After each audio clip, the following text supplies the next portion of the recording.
بسم اللہ الرحمن الرحیم۔ السلام علیکم ورحمۃ اللہ وبرکاتہ۔ یہ واقعہ حضور صلی اللہ علیہ وآلہ وسلم کی عمر مبارک کے 20ویں سال کا ہے۔ عربوں کی ساری خرابیوں کے باوجود ان کے اندر ابھی تک اخلاق حسنہ کی بعض باقیات موجود تھی۔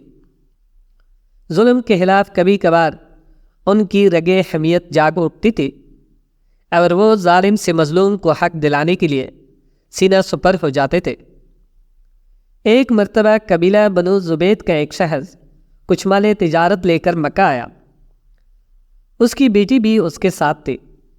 اس تاجر سے اس کا سامان مکہ کے مشہور اور مالدار سردار عاص بن وائل نے خرید لیا، لیکن اس نے سینہ زوری کرتے ہوئے اس زبیدی تاجر کی بیٹی کو بھی اپنے قبضے میں لے لیا۔ وہ اجنبی شخص خانہ کعبہ میں آیا اور خانہ کعبہ کا غلاف پکڑ کر بلند آواز سے روتے پیٹتے ہوئے فریاد کرنے لگا، اے شہر مکہ کے شرفاء، تمہارے بااثر آدمی عاص بن وائل نے مجھ سے زبردستی میری بیٹی چھین لی ہے۔ میں مسافر اور مظلوم ہوں، تمہاری خدمت میں درخواست گزار ہوں کہ میری ددرسی کرو اور میری بیٹی مجھے واپس دلاؤ۔ قریش کے کچھ نوجوانوں نے اس مظلوم کی آہ پکار سنی تو اللہ تعالیٰ نے ان کے دلوں میں یہ بات ڈال دی کہ مردانگی کا تقاضا ہے کہ اس مسافر کی ددرسی کی جائے۔ جب تاریخ میں ہم اس واقعے کا مطالعہ کرتے ہیں تو دل سے یہ بات اٹھتی ہے کہ اللہ تعالیٰ نے اپنے گھر کے اندر ایک مظلوم کی ددرسی کو شرف قبولیت بحثتے ہوئے ان لوگوں کے دل خیر کی جانب آمادہ کر دیے۔ یہ کتنے لوگ تھے، اس پر کوئی مستند حوالہ ہماری نظر سے نہیں گزرا، البتہ گمان غالب یہ ہے کہ یہ لوگ درجن بھر کے لگ بھگ ہوں گے۔ نبی کریم صلی اللہ علیہ وآلہ وسلم ان میں پیش تھے۔ یہ سب لوگ اس زبیدی کو اپنے ساتھ لے کر عاص بن وائل کے دروازے پر پہنچے۔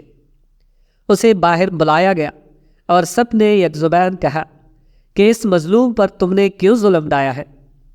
اس ظالم نے کہا، میں نے کوئی ظلم نہیں ڈھایا، وہ لڑکی کنیز ہے۔ جب مال کا وہ سودا کیا تھا تو یہ لڑکی بھی میں نے اس شخص سے خرید لی تھی۔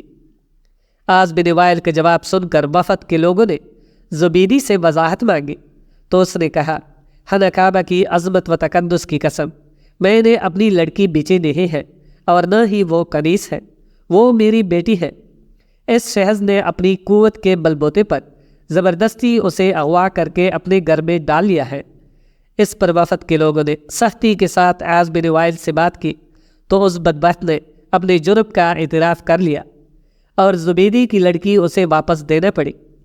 لڑکی واپس کرتے وقت بدبخت عاص نے ارکان وفد سے کہا کہ میں کل صبح لڑکی واپس کروں گا، ایک رات مجھے اس کے ساتھ گزار لینے دو۔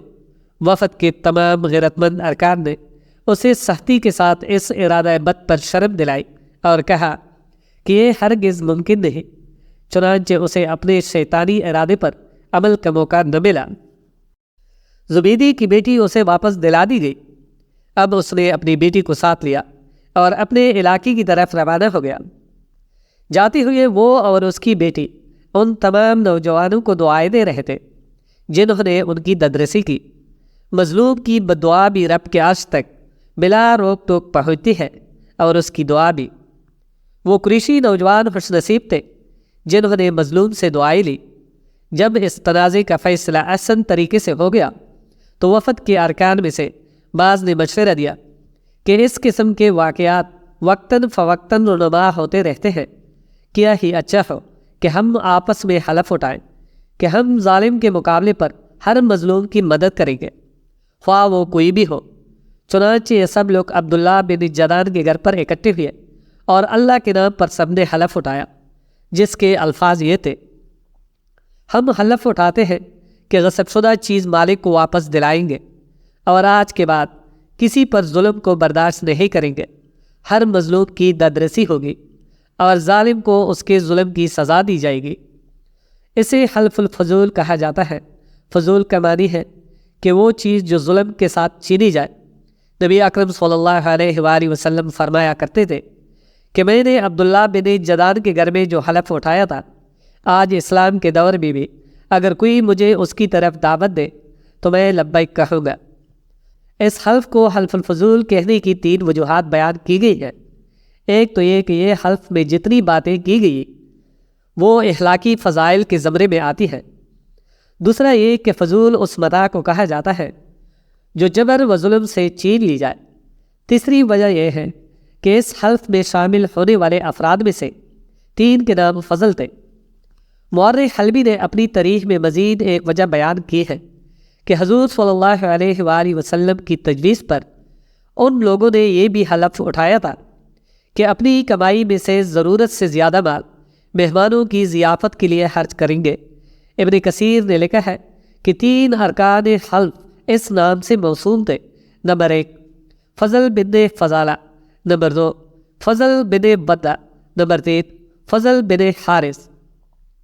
زمانہ جاہلیت میں قریش کے اہل خیر نے جتنے اچھے کام کیے ہیں ان میں سے یہ ایک بہت عظیم کارنامہ ہے۔ حضور صلی اللہ علیہ وآلہ وسلم کی بعثت سے قبل اس واقعے کا ظہور اللہ رب العزت کی طرف سے ایک خاص نعمت تھی جس پر حضور صلی اللہ علیہ وآلہ وسلم نے ہمیشہ اللہ کا شکر ادا کیا۔ ابن کثیر نے لکھا ہے کہ حضرت معاویہ رضی اللہ تعالی عنہ کے بھتیجے ولید بن عتبہ بن ابی سفیان اور حضرت امام حسین رضی اللہ تعالی عنہ کے درمیان ایک تنازع پیدا ہوا۔ ولید جب مدینہ کا گورنر مقرر ہوا تو اس نے اپنی قوت کے بل بوتے پر حضرت امام حسین کی ایک جائیداد جو ذیل مروہ کے مقام پر تھی قبضے میں لے لی اور گورنری کا رعب جمانے لگا۔ حضرت امام حسین رضی اللہ تعالی عنہ گورنر ہاؤس تشریف لے گئے اور آپ رضی اللہ تعالی عنہ نے فرمایا، اے ولید، تم میری جائیداد سے قبضہ اٹھا لو۔ اگر ایسا نہیں کرو گے تو میں اللہ کی قسم کھا کر کہتا ہوں کہ میں پیر اپنی تلوار نکال لوں گا اور مسجد نبوی میں کھڑے ہو کر اعلان کروں گا کہ اے اہل ایمان، آج پیر حلف الفضول کو دہرانے کا لمحہ آ گیا ہے۔ عبداللہ بن زبیر رضی اللہ تعالی عنہ بھی اس وقت وہاں موجود تھے۔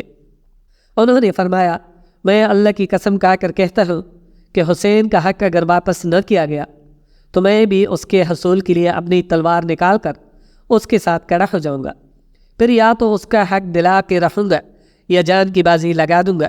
اس طرح کافی لوگوں نے آپ کا ساتھ دیا۔ پھر اس تنازع کی خبر حضرت عبد الرحمن بن عثمان بن عبداللہ تک پہنچی تو انہوں نے بھی وہی الفاظ دہرائے۔ والی مدینہ ولید بن عتبہ کو جب اس صورتحال کا پتہ چلا تو اس نے حضرت امام حسین رضی اللہ تعالی عنہ کا حق انہیں واپس دے کر راضی کر لیا۔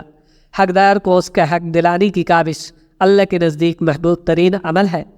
اللہ کے نبیوں کی آمد کا مقصد بھی قرآن نے یہی بیان کیا ہے کہ عدل قائم ہو اور ظلم مٹ جائے۔ مظلوم کے حق میں اگر لوگ اٹھ کھڑے ہوں تو ہر دور میں ظالموں کو ان کے سامنے گھٹنے ٹیکنے پڑتے ہیں۔ حضرت ابو ہریرہ رضی اللہ تعالی عنہ نے بیان کیا ہے کہ جب خیبر فتح ہوا تو یہودیوں کی طرف سے نبی کریم صلی اللہ علیہ وآلہ وسلم کی خدمت میں بکری کا یا ایسے گوشت کا ہدیہ پیش کیا گیا جس میں زہر تھا۔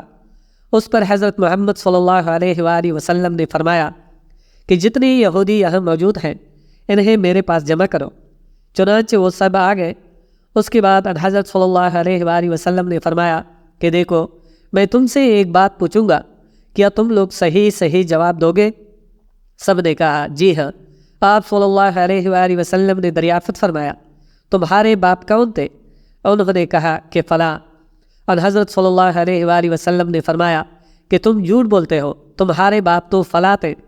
سب نے کہا کہ آپ صلی اللہ علیہ وآلہ وسلم سچ فرماتے ہیں۔ پھر حضرت محمد صلی اللہ علیہ وآلہ وسلم نے فرمایا، اگر میں تم سے ایک اور بات پوچھوں تو تم صحیح واقعہ بیان کر دو گے؟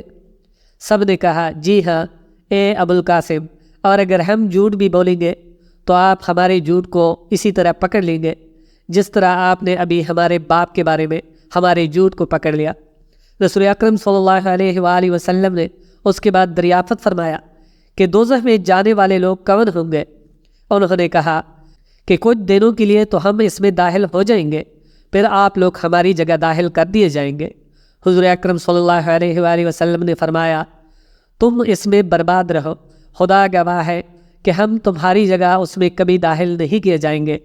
پھر آپ صلی اللہ علیہ وآلہ وسلم نے دریافت فرمایا کہ اگر میں تم سے کوئی بات پوچھوں تو کیا تم مجھے صحیح واقعہ بتا دو گے؟ اس مرتبہ پھر انہوں نے یہی کہا کہ ہاں اے ابو القاسم۔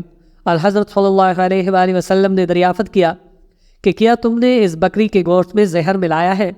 انہوں نے کہا جی ہاں۔ حضرت محمد صلی اللہ علیہ وآلہ وسلم نے دریافت فرمایا کہ تم نے ایسا کیوں کیا؟ انہوں نے کہا کہ ہمارا مقصد یہ تھا کہ اگر آپ جھوٹے ہیں نبوت میں تو ہمیں آرام مل جائے گا، اور اگر آپ واقعی نبی ہیں تو یہ زہر آپ کو کوئی نقصان نہیں پہنچا سکے گا۔